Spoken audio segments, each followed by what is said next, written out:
Já que a inteligência artificial é o futuro, é, a partir do momento que os Estados Unidos ele coloca uma sanção na China, ele é, impede que ela tenha acesso a um recurso que é fundamental para o, o uso de inteligência artificial. Ele restringe, ele restringe. Então, o que acontece? A China, ela começa a apresentar ali outras possibilidades. Vamos ver o que fala aqui, ó. China revelou suas alternativas para chips de inteligência artificial da NVIDIA. É, diante do aumento da tensão entre China e Estados Unidos,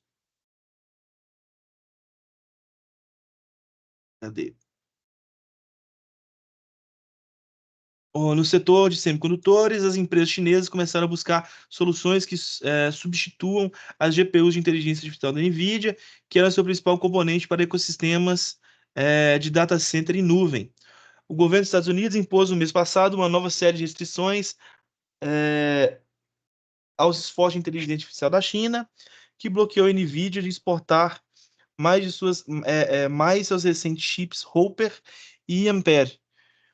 A proibição também afetou países com laços fortes com a China ou que estão envolvidos na venda de suprimentos de GPUs de inteligência artificial para clientes chineses por meio de canais não oficiais.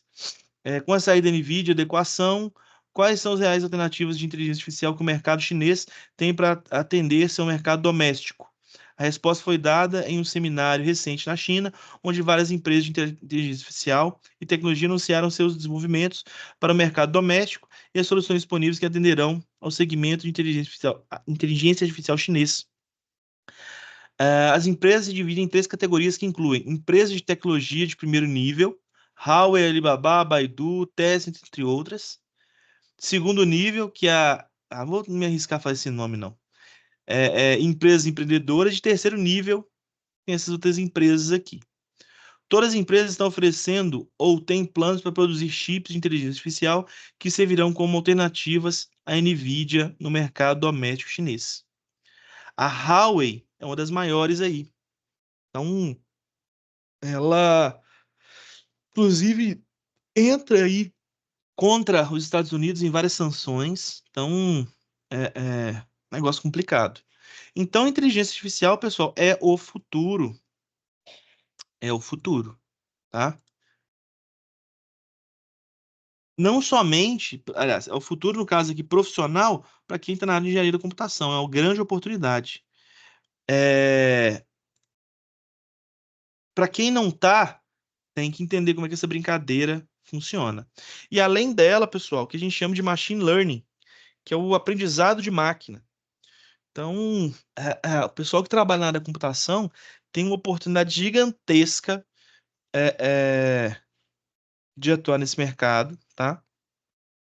Com criação de algoritmo, modelo de análise de dados, reconhecimento de padrão, processamento de linguagem neural, que é a PLN, visão computacional, entre outras aplicações aí, tá?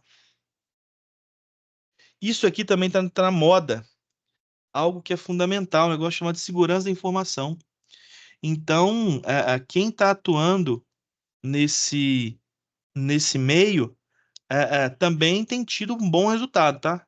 Segurança da informação é um negócio importantíssimo. Cibersegurança, proteção de sistema, ameaça cibernética é algo fundamental.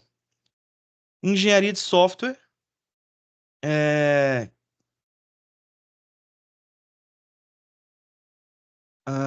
pessoal, como não é minha área, eu não sei explicar a diferença de engenharia de software e desenvolvimento de software. Vocês já tiveram algum professor que tem essa, que já mencionou essa diferença? Pessoal da engenharia da computação? Ainda não. A gente precisa buscar para correr. Vamos ver aqui se nessa matéria aqui explica para a gente, ó. Áreas mais comuns e requisitadas para engenheiros de computação. Projetam, desenvolve, testam e mantêm os software sistemas e aplicativos para diversas plataformas. Podem trabalhar em empresas de tecnologia, desenvolvimento de jogos, startups, até às vezes como até mesmo como desenvolvedor freelance. Engenharia de software. Também pode atuar como engenheiro de software, onde aplica os princípios e práticas para o desenvolvimento de um software de alta qualidade. Isso envolve o uso de metodologias ágeis, gerenciamento de projetos, garantir a qualidade, de software e colaboração efetiva em equipe de desenvolvimento. Acho que são coisas parecidas, mas talvez a engenharia de software envolva um pouco mais de gestão para desenvolvimento. Computação em nuvem. E aqui nós temos várias sub-áreas: educação e pesquisa, computação científica, Big Data e análise de dados, o Big Data, como o pessoal comenta, realidade virtual e aumentada, robótica. Pessoal, isso aqui também tem um gancho grande para o futuro, tá? É, a nuvem hoje, ela é um negócio, assim, fora do comum. Vocês já viram as novas televisões da Samsung? Que você consegue jogar?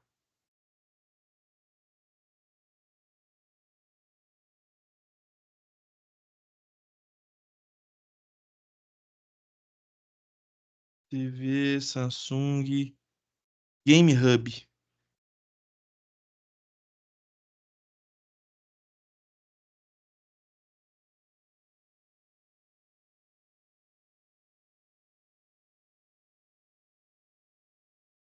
Deixa eu ver se esse corte aqui ele. Você consegue jogar vários jogos diretamente na sua televisão. Você emparelha o controle, baixa. Aqui ele tá usando um controle de PlayStation. Vamos ver se o jogo vai abrir.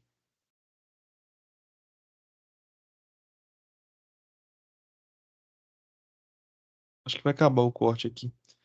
Como que funciona, pessoal?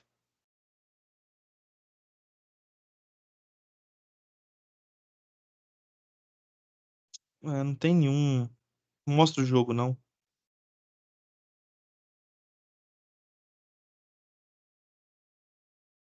Como é que funciona essa brincadeira? É, o processamento gráfico tá lá na Samsung. A placa de vídeo tá lá na Samsung. Você não precisa mais da placa de vídeo. É mais ou menos assim, ó. É feita uma live do jogo. Só que você precisa de internet rápido para isso, bem rápida. Então o que acontece?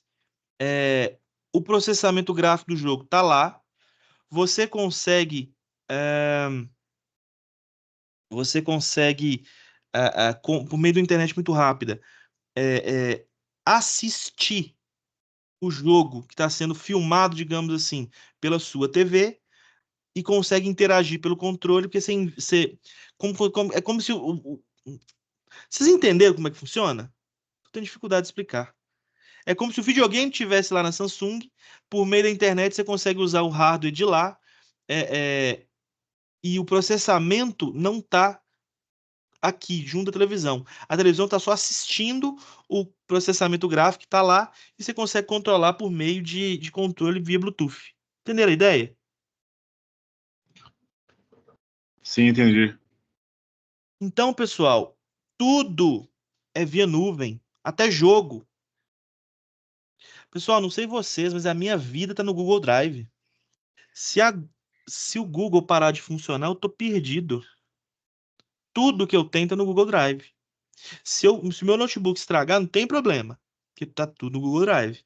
Se o Google parar de funcionar, eu tô perdido. Anualmente, eu tenho um custo aí de quase R$ 200 por ano com o Google para manter meu Google Drive ativo. E não demora eu ter que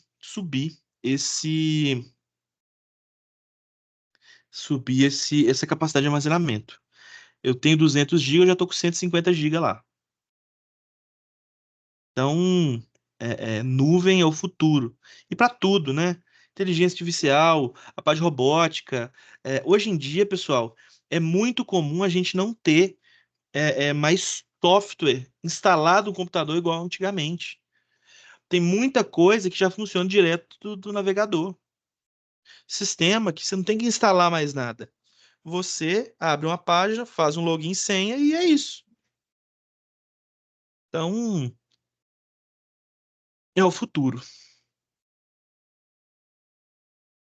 É, Deixa eu voltar aqui pro. Abre de novo aqui a nossa apresentação.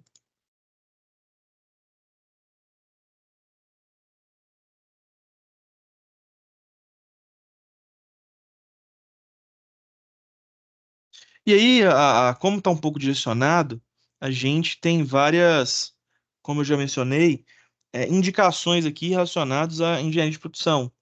Então, a parte de supply chain que eu mencionei, que é suprimentos, logística, armazenagem, distribuição. Então, que dá um foco grande para a parte de supply chain. Eu não vou me estender nisso, não. Na parte de atuação no mercado, é... olha que interessante isso aqui. Puxou um gancho interessante agora. Engenharias reconhecidas pelo CREA.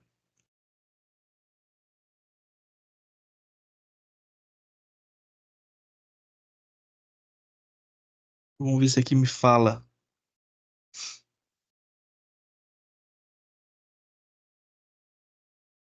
Aqui, ó.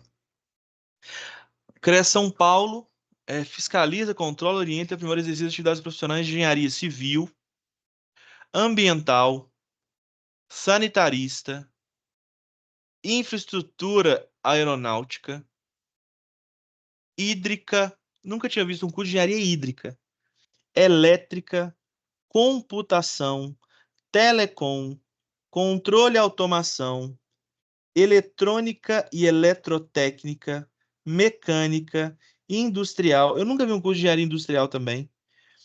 Produção, operação nunca vi, metalúrgica já vi, aeronáutica. Eu não sei a diferença de engenharia aeronáutica e engenharia de infraestrutura aeronáutica. Não sei a diferença.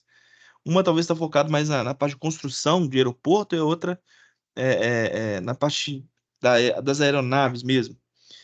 Engenharia naval, naval também nunca vi. Química, alimentos eu já vi, materiais já vi, têxtil eu nunca vi, geologia, engenharia de minas, engenharia de geologia. Não sei porque tem engenharia de geologia, tem geologia e engenharia de geologia. Engenharia de agrimensura, tem muito concurso nessa área, de cartográfica também, geografia, agronomia, ou engenharia agronômica, florestal, já vi, agrícola, engenharia de pesca eu nunca vi, agricultura, meteorologia e engenharia de segurança do trabalho, além de atividades dos tecnólogos. Ou seja, a engenharia, pessoal, ela é muito ampla, ela é muito difundida. Nós temos muitas áreas distintas para poder atuar, é, é, para poder explorar o que antigamente, 50 anos atrás, era basicamente engenharia civil. Engenharia civil de 50 anos atrás você podia fazer tudo. Então, era um curso inicial ali na área de engenharia, talvez um pouco mais de tempo, mais de 50 anos, mas hoje ela é bem difundida. Alguns cursos de engenharia, eles, ah, eles não existem mais. Existia um curso de graduação em engenharia de segurança, tá? Então a pessoa podia se graduar direto em engenharia de segurança e hoje esse curso foi extinto. Hoje, qualquer engenheiro de qualquer área, ele pode se tornar ali um engenheiro de segurança por meio de uma pós-graduação. Então, saco. Enfim, relacionado à nossa engenharia de produção aqui, ó. Projeto e realiza manutenção. Ah, não. Áreas diversas, né? manutenção, projeta e realiza manutenção de aeronaves, fornecimento de atividades aeroespaciais, desenvolvimento econômico sustentável e meio ambiente, é, é, elabora mapas a partir de dados geográficos, desenvolve computadores e seus periféricos, estuda a prospecção da extração e do aproveitamento de recursos minerais, elabora máquinas específicas industriais. Então, enfim, uma área diversa aí. Deixa eu voltar para a nossa plataforma. Só um instante. Oi, alguém levantou a mão? Apareceu um. Acho que o Vinícius.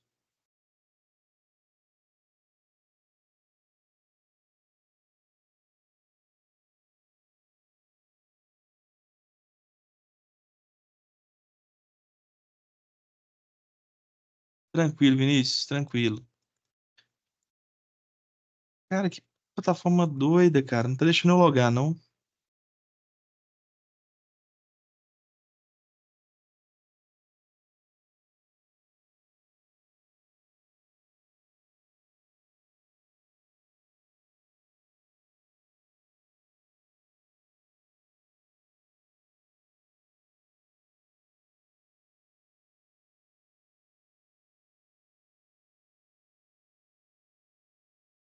Peraí.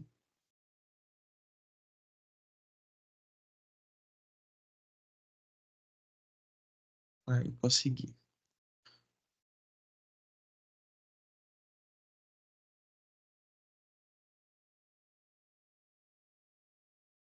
Então, já falamos de área de atuação de área de maneira geral. Vamos falar um pouquinho, pessoal, sobre um negócio chamado resolução de problema. O engenheiro ou a engenheira, ele tem um perfil natural de ser um grande resolvedor de problemas.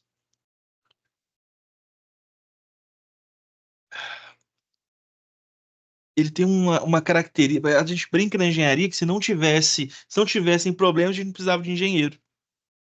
O nosso perfil, ele é de resolução de problema. Alguém já está atuando aí na área?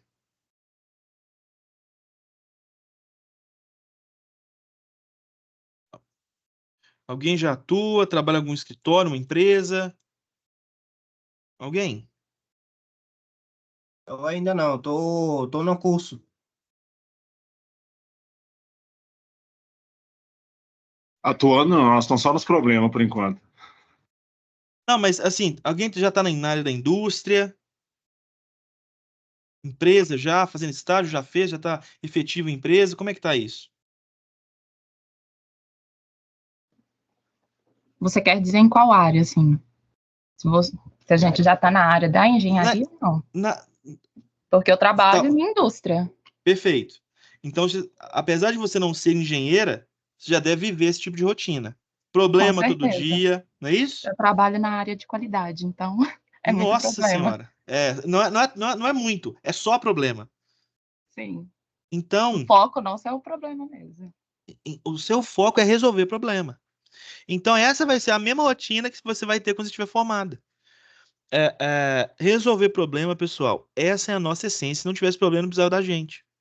A gente tem que entender. Eu acho que as pessoas não entendem isso com clareza. E eu já vi um monte de gente reclamando assim: eu não aguento mais problema, não sei o quê. Gente, se não tiver problema, não tem por que contratar gente.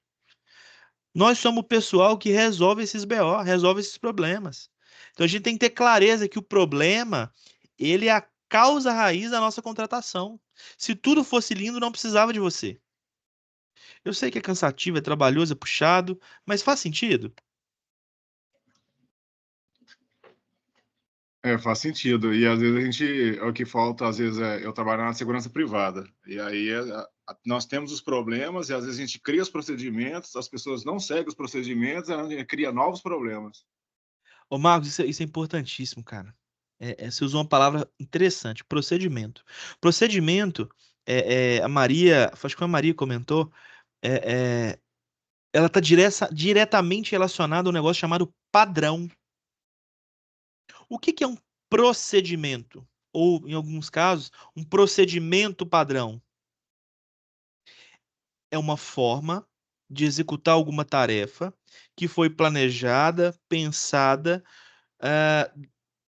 dentro ou considerando o melhor meio possível para ser mais produtivo, mais seguro, mais eficiente. É isso? E aí, talvez a Maria trabalhe na qualidade e deve elaborar alguns POPs, né? O que a gente chama de procedimento operacional padrão, ou Sim. não? A gente só trabalha se a gente tiver acesso ao POP. Sem o POP, a gente não consegue trabalhar. Pois é. Para quem não conhece, POP que a gente está falando é um procedimento operacional padrão. É um passo a passo, tá? E esse passo a passo é o que norteia a metodologia de execução das tarefas. E o que a gente mais vai enfrentar no mercado são pessoas que não seguem.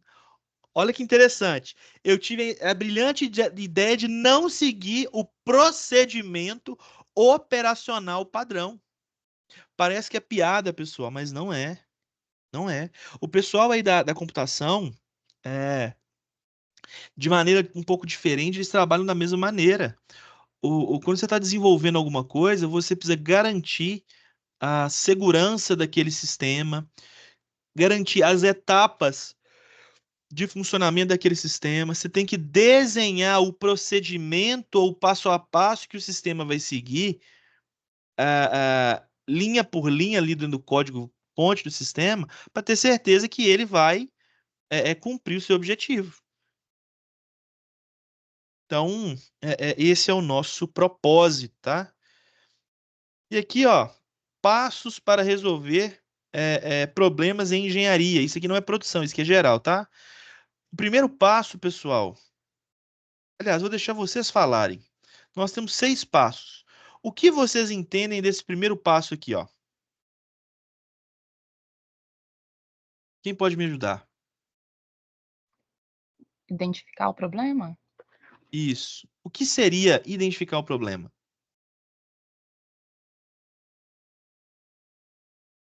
Isso é fácil. Identificar, existe problema e lá fazer levantamento sobre ele, quais os prós, os contras, por que ele está ocorrendo, fazer uma espécie de estatística lá, qual é a dificuldade do profissional envolvido ali, e desenvolver em cima daquilo ali, as dificuldades ali, né? Isso. O primeiro. É a causa raiz. Isso é para frente. Mas aqui, ó, o primeiro passo não é identificar, é definir. Pessoal, a gente tem tanto problema que se a gente não usa um negócio chamado escopo, eu vou trabalhar eternamente. Foi a Maria. Ô, Maria, qual hoje é o seu foco de trabalho? Qual que é o seu principal problema lá na empresa? Tem algum assim que você consegue me apontar? Nossa, tem muitos. Mas o principal é eles elaborarem o produto que não fica dentro das especificações previstas para aquele produto. Legal. E aí, você consegue então definir, ou conseguiu definir qual é o principal problema. Você consegue fechar o escopo. Por exemplo, eu tô aqui num quarto aqui em casa. Beleza. Qual é o problema desse quarto? O meu ar-condicionado está estragado. O meu escopo, o meu foco vai ser em resolver o problema de ar-condicionado. Ah, mas eu não tenho uma tomada perto. Esse é outro problema que foge do meu escopo. Meu problema nesse momento, ou o foco vai ser em resolver o problema mecânico do ar-condicionado. Depois que eu resolver o problema mecânico do ar-condicionado, aí eu vou pensar em como eu vou puxar uma outra tomada mais perto do meu ar-condicionado. Ok? Então, eu não posso misturar as coisas, eu preciso definir com clareza qual é o meu problema. Tá? Depois que eu fechei o escopo, depois que eu defini, depois que eu resolvi, o que eu vou fazer? Eu vou analisar o meu problema. Então, eu estou no meu estado inicial, onde eu tenho o problema atual e uma situação corrente que está acontecendo ali. Depois que eu analisar o meu problema, eu vou entrar no que vocês falaram. planejar, entender, eu vou aprofundar na causa raiz, etc, etc, etc. Depois disso, o que é que eu vou fazer? Eu vou identificar soluções, possibilidades. Usar o que a gente chama ali de brainstorming. Eu vou usar o brainstorming para poder pensar em possibilidades de resolução de problema. Esse é o meu processo ou a minha ação, que eu vou entender quais são os obstáculos que eu tenho que superar, os métodos que eu vou utilizar, as ferramentas que eu vou utilizar, se eu vou usar o PDCA, o MASP, diversas ferramentas de qualidade. Então, eu vou identificar as minhas soluções. Depois, olha que interessante, quando eu falo identificar soluções, significa avaliar possibilidades. Depois que eu avaliar as minhas possibilidades, o que eu vou fazer? Eu vou escolher qual é a melhor solução a ser implementada. Eu tenho diversas formas de fazer qualquer coisa. Eu vou escolher a melhor. Tá?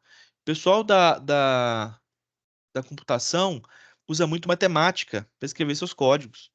E matemática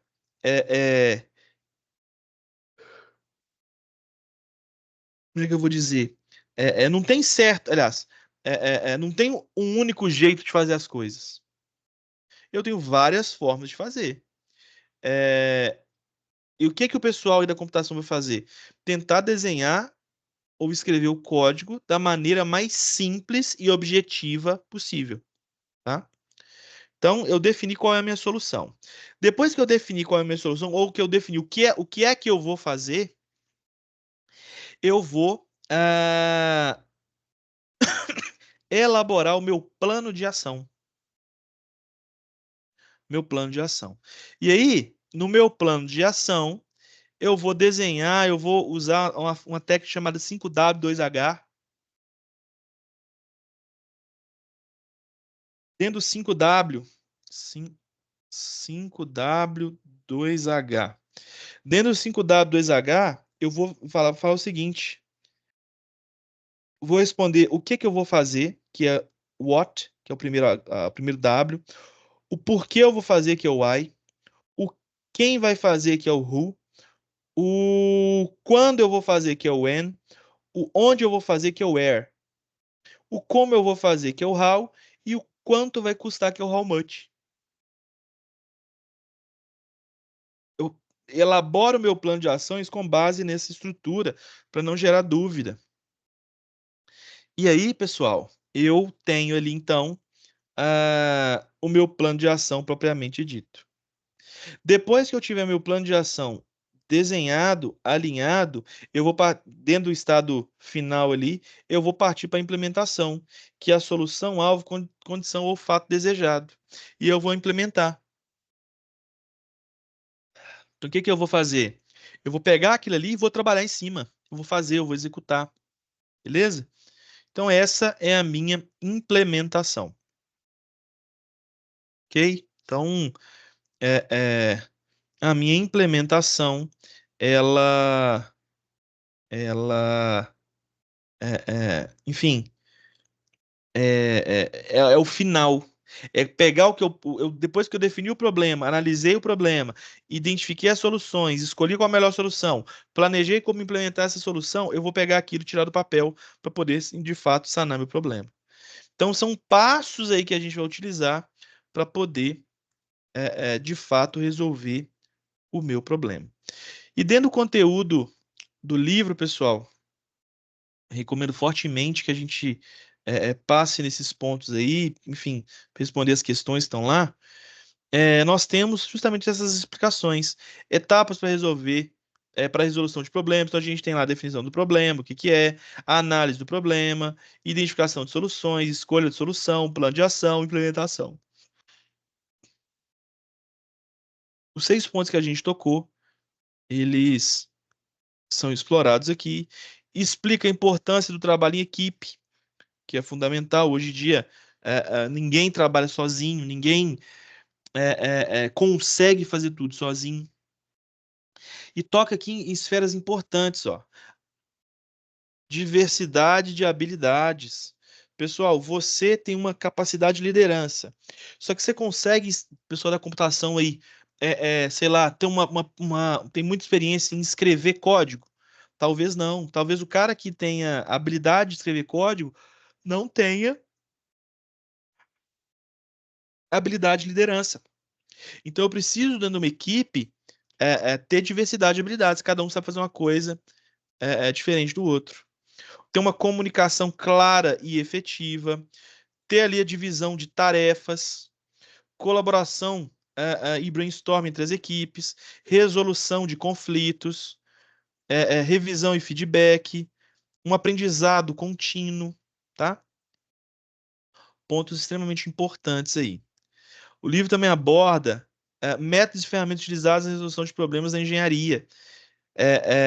Explica o que é método, o que são ferramentas, fala o que é o PDCA, que é o Plan, Do, Check, Act, tá?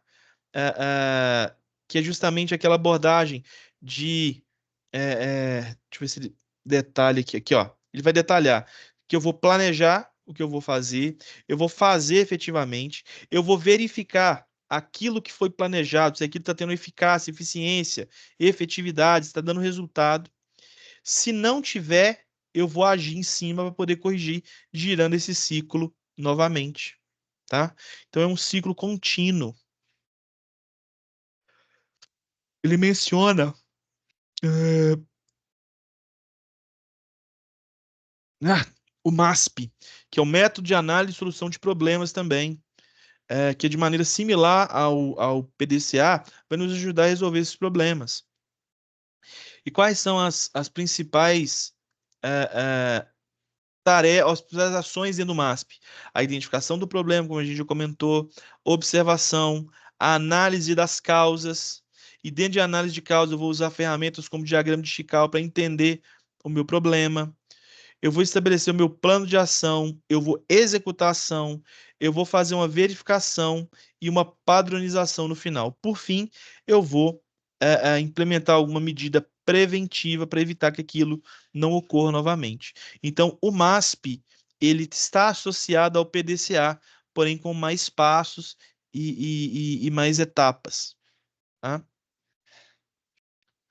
O MASP, o famoso 5S, pessoal. Quem, especialmente na engenharia de produção, nunca ouviu falar do tal do 5S, né? Nas indústrias é muito comum. São os 5 sensos.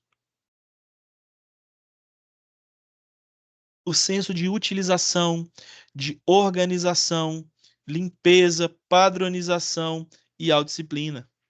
Então, isso aí surgiu lá da cultura japonesa, um momento onde eles passaram ali uma fragilidade muito grande, é, é, onde foi necessário ali se reinventarem para poder é,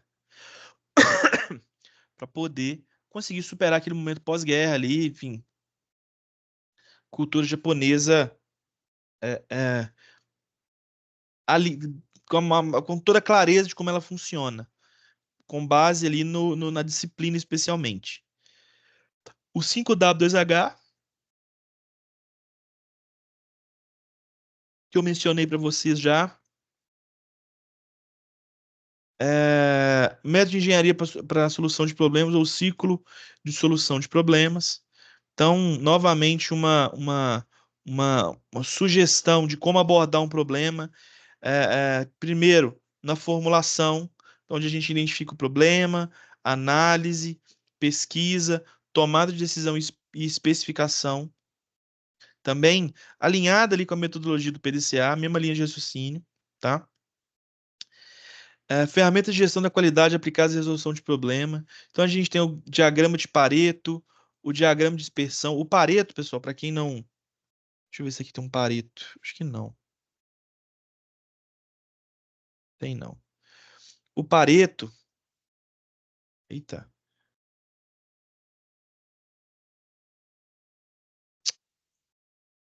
Peraí. O Pareto, ele serve para mostrar para a gente as principais causas de um problema. Então, como que ele funciona? Ele. Deixa eu abrir isso aqui, ó. Ele nos mostra qual é a principal causa ou a principal ocorrência de maneira decrescente, da esquerda para a direita, e essa curva vermelhinha aqui, ela nos mostra o acumulado da primeira coluna com a segunda, da primeira e da segunda com a terceira, no caso aqui 76%, da primeira, segunda e terceira com a quarta, que no caso é 84%, e assim por diante. E a gente acaba entrando naquela máxima do 80-20, aonde 80% dos meus problemas geralmente estão concentrados em 20% das causas. Aqui, por exemplo, ó, eu tenho 1, 2, 3, 4, 5, 6, 7, 8, 9, 10 problemas. Ok? Eu tenho 76% dos meus problemas em 3 causas. Eu tenho 3/4 dos problemas da empresa em 3 causas para eu poder resolver. Então, é uma ferramenta bem interessante que nos ajuda nesse esclarecimento. Temos também o diagrama de dispersão. O diagrama de dispersão, ele mostra a correlação entre variáveis. Uma variável, deixa eu ver aqui. Uma variável dependente e a outra variável independente. Deixa eu ver se aqui,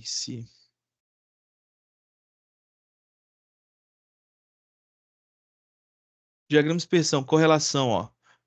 Eu tenho olha que interessante. A variável x tem uma correlação forte com a variável y. Então eu tenho uma linha de tendência bem reta aqui, 45 graus, uma correlação forte positiva. Uma correlação positiva fraca, que é quando há uma correlação, mas ela é muito dispersa, ou seja, os pontinhos estão mais longe aqui da minha linha. Uma correlação nula, aonde eu tenho uma variação diversa aqui no gráfico. Uma correlação negativa forte, que é onde quanto maior o x, menor vai ser o y e vice-versa. Então, ele está numa descida aqui, com os pontinhos bem próximos da linha, e uma correlação negativa fraca, com os pontinhos próximos da linha, aliás, distantes da linha, mas que ainda assim é uma correlação. Um exemplo desse gráfico, deixa eu ver aqui se tem um claro aqui, ó. Por exemplo, pessoal, a quantidade de horas que eu estudo e a nota média numa prova. Quanto mais eu estudar, maior a chance de tirar uma nota alta na prova. Se eu estudo 2 horas por dia, eu vou tirar uma nota. Se eu estudo 10 horas por dia, eu vou tirar outra nota. Eu consigo definir ou cravar qual é a nota que eu vou tirar? Não. Mas, estatisticamente falando, quanto mais tempo eu estudar, maior a probabilidade de tirar uma nota mais elevada. Tá? Gráfico de controle. Esse gráfico de controle estabelece limites, um limite superior e um limite inferior, para eu poder avaliar o meu processo. Então, se eu supero os meus limites de controle, eu preciso fazer uma avaliação da situação, tá? Se eu tenho mais de um ponto, ou alguns pontos, eu tenho atitudes diferentes. Então, no texto ele explica um pouco. Mas o gráfico de controle é feito a partir da análise da média, desvio padrão, entre outros. Eu estabeleço esses limites, e quanto maior a minha variação, maior a probabilidade do meu sistema estar fora de controle, de produzir peças fora da qualidade. Então é uma ferramenta bem legal da gente entender como funciona, tá? O fluxograma, que é muito comum também, que me vai explicar ou detalhar com clareza como funciona um processo. Primeiro eu faço isso, depois eu faço aquilo, depois eu faço aquilo. Daí vem uma dúvida. Se isso tiver desse jeito, há divergência do produto? Não. Receber o produto. Há divergência do produto? Sim. Se há divergência no produto, ainda é possível receber o produto? Sim. Então eu vou receber. Não, eu vou devolver. E assim por diante. Então, o fluxograma, ele me detalha como eu vou tomar as minhas decisões. E, por fim, o que a gente chama de controle estatístico de processo, CEP. Quando eu fiz faculdade de engenharia, eu tinha uma disciplina chamada CEP. E existem várias ferramentas estatísticas para a gente poder abordar dentro do CEP, tá? A própria carta de controle ou gráfico de controle é uma. A gente fala também sobre simulação e modelagem. Então, simular significa testar possibilidades, e modelar significa trazer para um meio computacional a representação de um sistema real, tá? Então, por exemplo, eu quero avaliar uma situação, eu vou modelar aquela situação no computador para que eu avalie, por exemplo, num projeto de CAD. Eu quero verificar qual é o melhor layout. Eu não vou sair mudando as coisas. Eu vou desenhar, fazer um modelo e no modelo eu altero para eu ver como fica. Então, enfim, esta que é a situação de maneira geral. Eu tenho também, dentro da questão da simulação e modelagem, uma análise do desempenho de cada cenário para escolher qual é o melhor. Eu tenho testes virtuais para eu poder avaliar qual é o melhor resultado e uma análise de risco de fazer aquela implementação, tá? Tenho também a matriz RACI, que vai me falar quem é o responsável, responsável final, os consultados, os informados dentro de um projeto.